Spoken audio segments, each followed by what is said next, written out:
Alors, nous revenons à notre cours, évangélisation sans regagner les membres refroidis.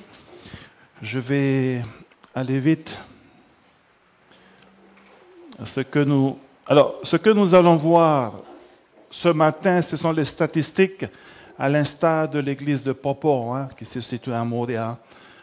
Donc, nous avons vu tout ça, l'apostasie d'Israël, l'apostasie de l'église chrétienne, l'apostasie et l'église adventiste.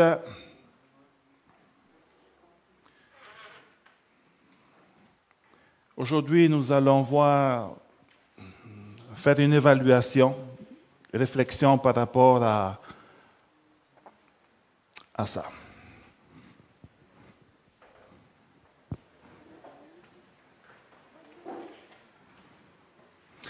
Voilà, je vais vous distribuer des documents. Est-ce qu'on peut distribuer pour ceux qui peuvent? Je vais donner ça.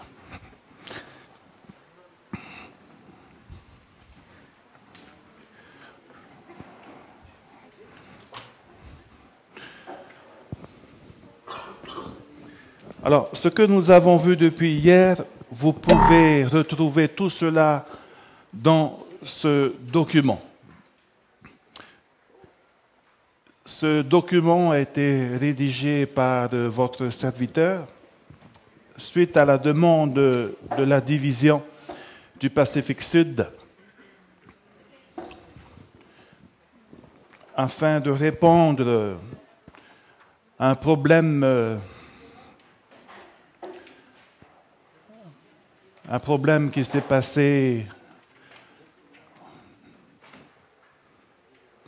à PNG, Papouasie-Nouvelle-Guinée. Je vais vous entendre. Alors, je parle dans le vide. Alors, aujourd'hui, nous sommes à la page 11. Voilà, suite à une grande apostasie en Papouasie-Nouvelle-Guinée, la division a demandé un peu aux pasteurs qui sont dans les missions, conférences, de faire des études, comment réduire le nombre des personnes refroidies, comment les faire ramener. Alors, c'est un document que j'ai rédigé à la va-vite en 2008 et que j'aimerais partager avec vous. Les principes sont là. Les solutions également par rapport à comment réduire le pourcentage de membres refroidis dans l'Église. Donc, à la page 11, ça c'est un exemple. À la page 11, j'avais pris l'exemple de l'Église de Popo. Alors, vous avez un tableau et vous avez des chiffres, des statistiques, si on peut dire, par rapport à l'église de Popo. Depuis 2003 à 2008. Donc, vous voyez qu'il y a des statistiques de croissance. Lorsqu'on parle de statistiques de croissance, ce sont les rentrées pour faire grandir l'église locale. Je dis bien locale, l'église de Popo. Alors, quelles sont les manières, quelles sont les portes, si on peut dire, qui existent pour faire grandir l'église locale? Donc, vous avez la colonne numéro 1, transfert entrant. C'est-à-dire une personne qui est membre de l'église de Huahine et qui souhaiterait être membre de Popo. Nous considérons ça comme une certaine croissance pour l'église locale, mais pas pour l'Église mondiale, parce que c'est juste un mouvement interne pour l'Église mondiale. Mais pour l'Église locale, on considère cela comme une croissance.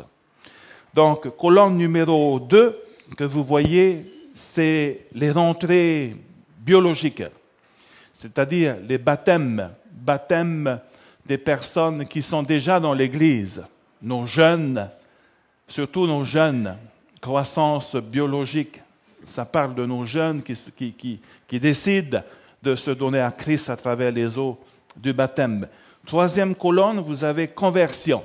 Donc, on parle de baptême des personnes de l'extérieur, protestants, catholiques ou autres, conversion. Vous avez également colonne profession de foi. Profession de foi, donc, ce sont des personnes aussi de l'extérieur ou même de l'intérieur.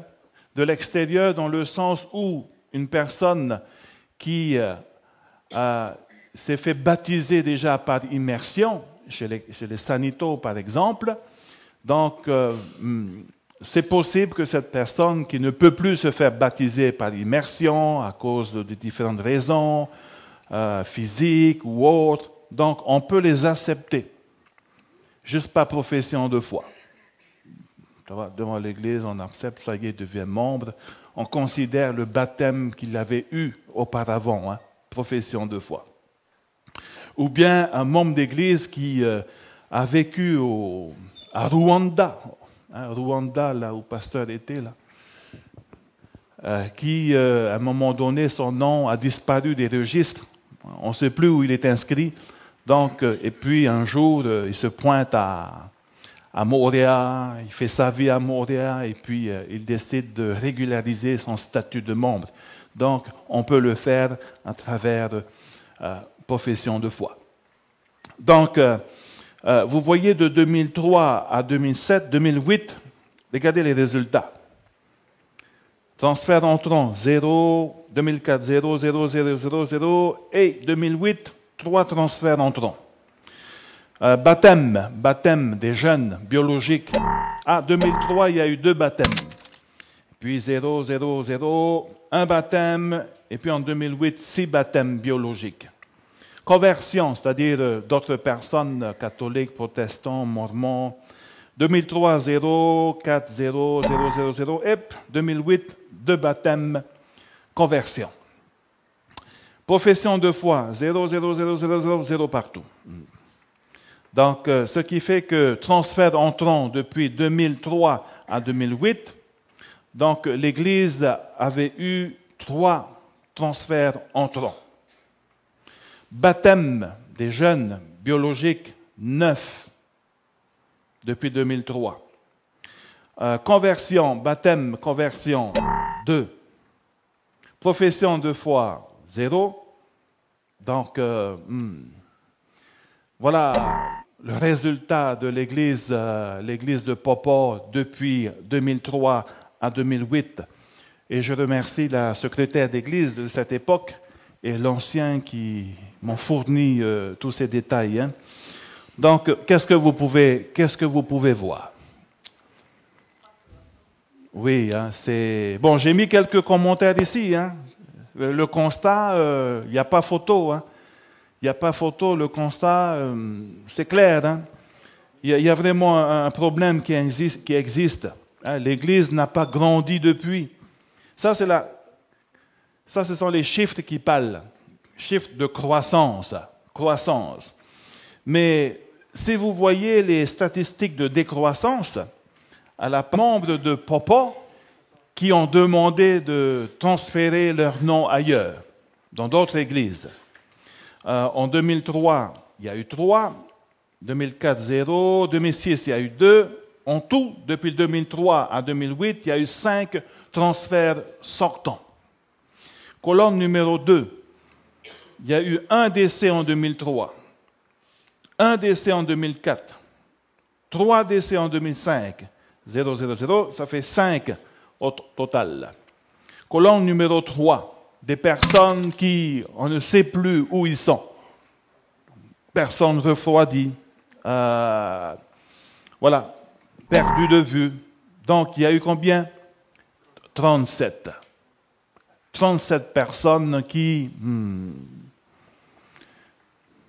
oui, il n'y a pas d'adresse, ne viennent plus à l'église, on ne sait pas où ces personnes habitent, vivent. Apostasie, bon, nous n'avons pas de chiffres. Donc, si vous faites le calcul en tout, ça fait 47. 47 personnes qui, on compte les décès, hein, les morts également. Voilà, donc quelques commentaires ici. Ah, ça, ce sont mes commentaires, hein, vous voyez. Hein. Et puis, si vous voyez à la page 13, si vous faites la répartition de ces personnes backsliders, membres refroidis, alors, vous allez constater que il y a eu 8 personnes qui appartiennent au groupe Croissance Conversion, 8 personnes qui ont quitté l'Église. 5 protestants et 3 catholiques. Il y a eu également des pertes par rapport à la croissance biologique, c'est-à-dire nos jeunes à nous-mêmes qui se sont baptisés puis quitté l'Église. Le nombre est de 12. C'est beaucoup, hein? 12. Et les membres qui ont une certaine expérience dans l'Église, plus de 3 ans d'expérience dans l'Église, 17. En tout, 37 en tout. Qu'est-ce qu'on peut dire? Qu'est-ce qu'on peut dire? Qui c'est qui quitte les églises? Enfin, dans ce cas-là, l'église de Popon, hein, de 2003 à 2008. Hein. Nos jeunes, 12. Hein. Nos jeunes. Les membres aussi, plus de 3 ans d'expérience, 17. 17.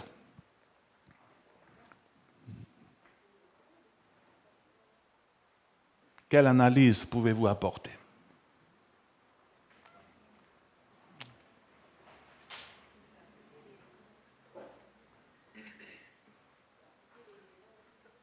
Oui, les raisons sont là. Hein. On essaie de comprendre les choses. Hein.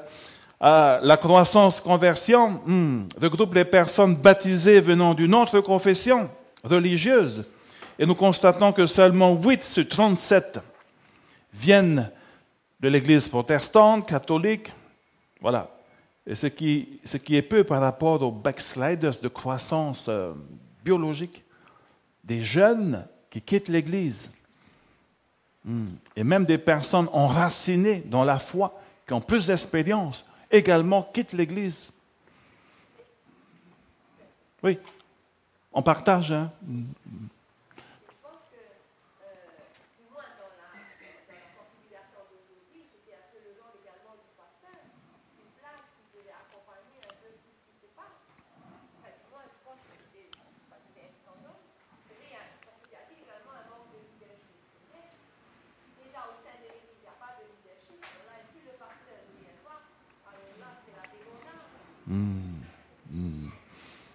Oui. J'en ai entendu récemment. Récemment. Il y en a qui ont demandé. Ouais.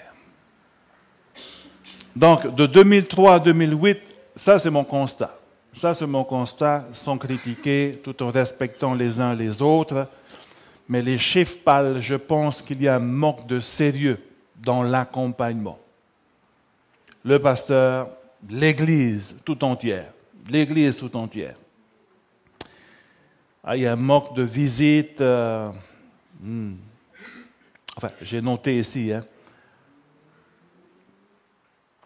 Vous avez fait ça chez vous dans vos églises? Essayez de faire cela dans vos églises. Voilà. Faites une analyse. Faites une analyse. Le pourquoi. Lorsque vous avez trouvé, identifié le pourquoi, la raison pourquoi les gens quittent l'Église, automatiquement, cogitez sur une solution. Sinon, ça va continuer. Qu'est-ce que j'ai mis? C'est quoi ça? C'est une porte. Hein? C'est une porte, les Anglais disent de backdoor, la porte qui se trouve à l'arrière. Pas mal de gens entrent par là, mais il y a pas mal aussi qui sortent par cette porte-là. Comment? La porte de derrière, the back door is wide open. Donc, il faut essayer de... Est-ce qu'on peut fermer vraiment? Peut-être réduire l'espace? Je ne sais pas, mais il faudrait faire quelque chose. Beaucoup de personnes rentrent par là, mais il y a pas mal qui sortent par la porte de derrière.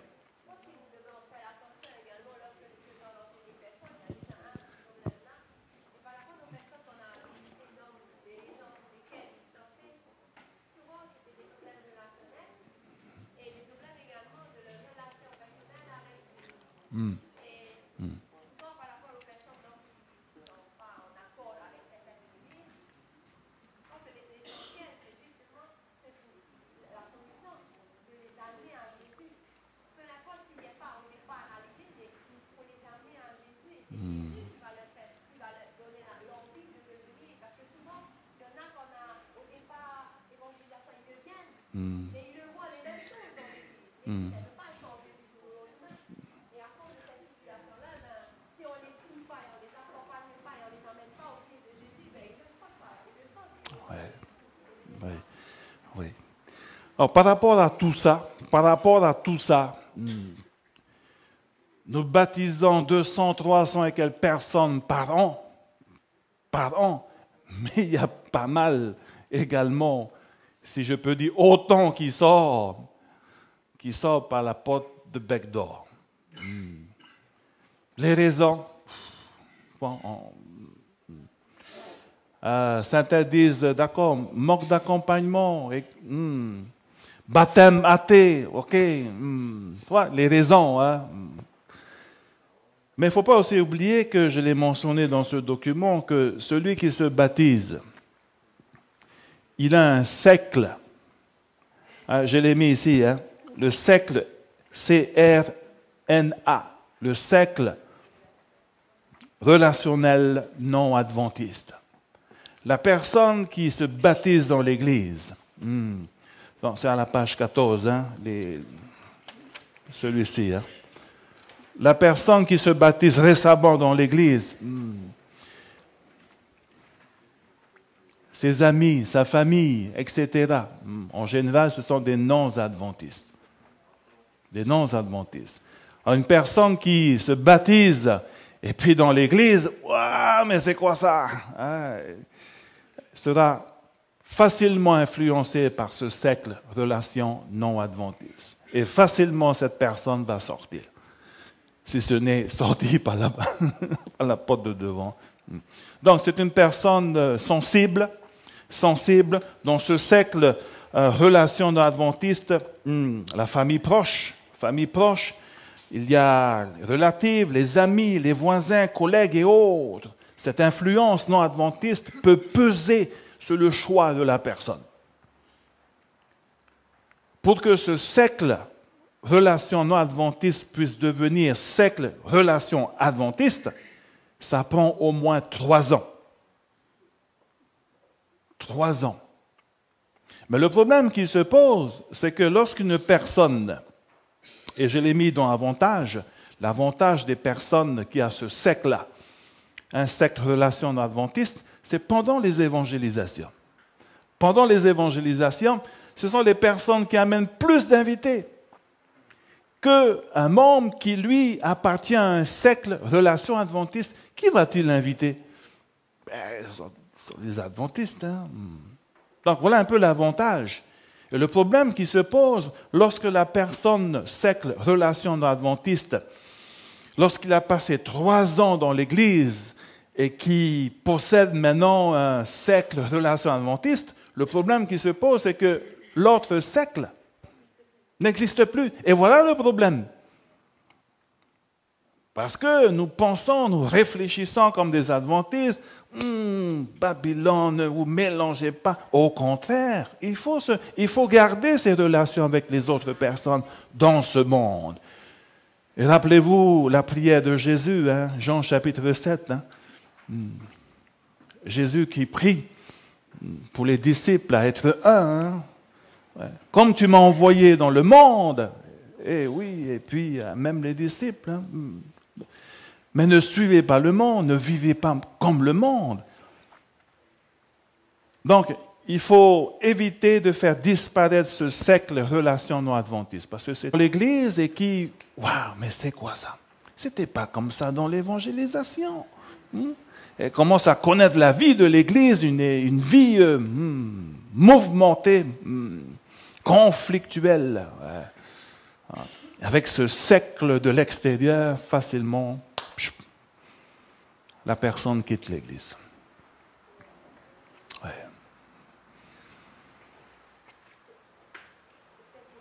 Oui, excuse-moi. C'est peut-être pour ça que lorsqu'on fait des évangélisations, si c'est tout le monde qui se prépare à l'évangélisation, c'est facile d'amener. Sinon, l'Église, elle n'est pas prête à accueillir des gens. Elle a plus de la vie. Elle a du mal à accueillir des nouveaux qui viennent avec le... Tout à fait, tout à fait.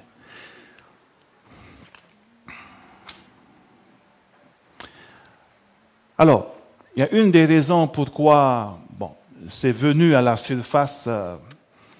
Vous savez pourquoi les gens sortent? C'est parce qu'on les baptise tôt, athée, baptême athée. Il fallait bien préparer, nanana, nanana, nanana.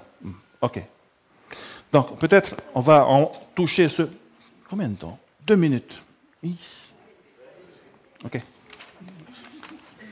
À la page 16, donc, je vous ai présenté 3 scénarios, si on peut dire, par rapport au baptême athée. Et basé également sur les statistiques, à l'instar de l'église de Popa, 2003 à 2008. Donc, vous avez le premier scénario. C'est vrai, quelqu'un vient, pasteur, je vais me baptiser, ça fait 2 semaines, 3 semaines que je suis. Je dis, ok, ça nous met dans l'embarras. Bon, bref. Scénario 1, préparation baptême 2 semaines à 4 semaines. Ok, c'est bon, vas-y. Vas-y. Mais le taux de risque d'apostasie, très, très élevé. Très, très élevé. Donc, il faut faire très attention. Vitesse de croissance, ok, c'est rapide, alléluia, tu vois. Vitesse de croissance, rapide. Mais cela nécessite un accompagnement très, très, très sérieux. Plus d'efforts dans le suivi. Et malheureusement, nous lâchons là. Nous lâchons là. Dès que la personne qui a été préparée 2 semaines, 3 semaines, ok, dans l'eau, mon rapport, mission, au rapport, voilà. Tu vois?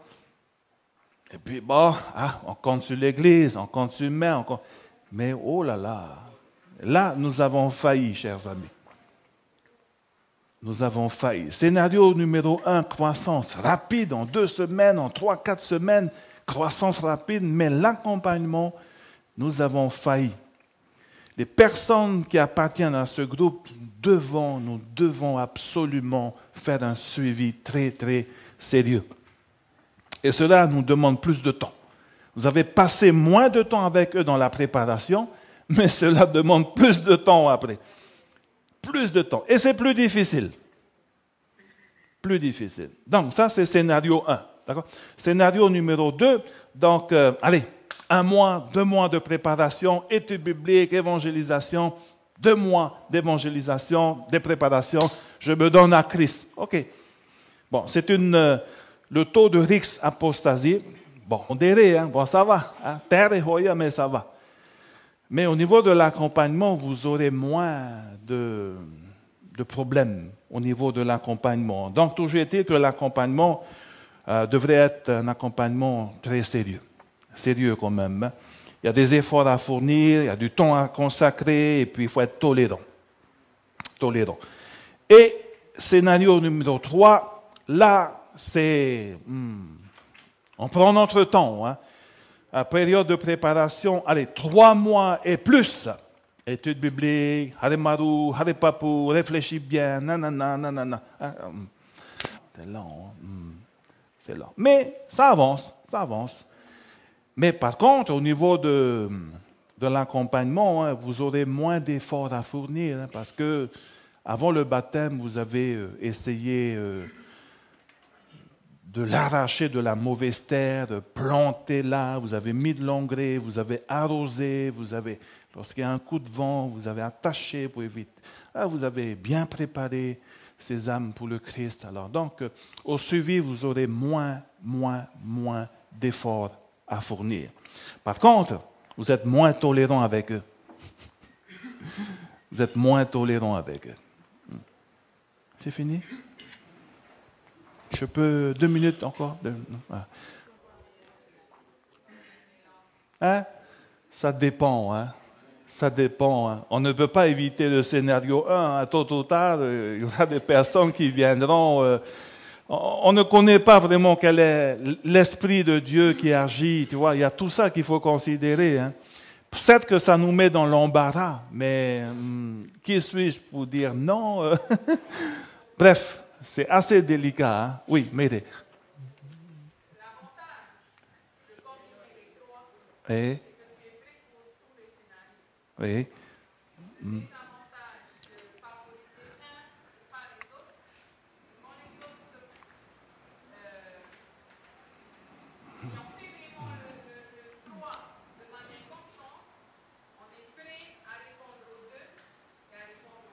Parce que le suivi que le 1 et le 2 demandent, il peut être intégré dans le travail qui est fait avec le 3. Il ne faut pas penser que c'est 3, mais 3 séparés. Il y a un qui peut mener et servir les autres. Donc, Oui. c'est bien de dire 3, parce que 3 répond aux besoins des scénarios 2 et 1. Oui. Oui. Les 3 scénarios, vous allez rencontrer, ça existe dans l'Église. Ça existe. Les personnes scénario 2, ça existe. Scénario 3 également, ça existe. Donc, il faudrait gérer cela avec l'Esprit de Dieu et surtout ne pas manquer pour accompagner. Parce que nous pensons toujours dans notre esprit, baptême, non. Non, au contraire, c'est là que les choses sérieuses commencent. Oui. Et là, nous avons beaucoup failli dans les accompagnements. De la tête jusqu'aux pieds. Hein. C'est le pasteur, c'est tout le monde. Tout le monde. Et je pense que c'est toute une éducation à remettre sur la table, qu'on en discute et qu'on applique. Ouais. Sinon, nous avons failli là. Sinon, scénario 1, 2, 3, le risque est toujours là. Le risque est toujours là. Scénario 3, le risque est là. 7, moindre, mais le risque est toujours là. La preuve, il y a des membres d'église qui ont de l'expérience. Et il y a la tête dans l'église, ou ça, même eux, piou, madame, oui, ok. Donc, chers amis, vous lisez, hein, vous lisez, inspirez-vous de cela, et puis demain, nous allons parler du plan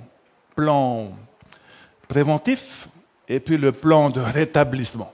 Donc, vous pouvez lire. Ce que vous allez faire cet après-midi, vous lisez et vous essayez de trouver quelque chose que vous pourrez utiliser dans vos églises. Dans vos églises.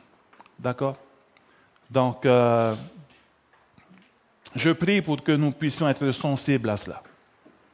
Et ramener ces membres d'église et surtout accompagner convenablement les nouveaux convertis, baptisés. Voilà. On va s'arrêter ici pour ce cours. On va prendre peut-être 2-3 minutes de pause et puis on va switcher sur l'autre cours que j'aimerais terminer aujourd'hui et que Pasteur Gentilhomme prendra la suite demain. Merci.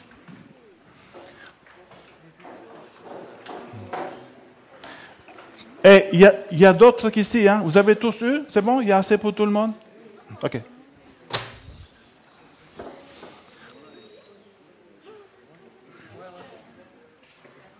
Hey.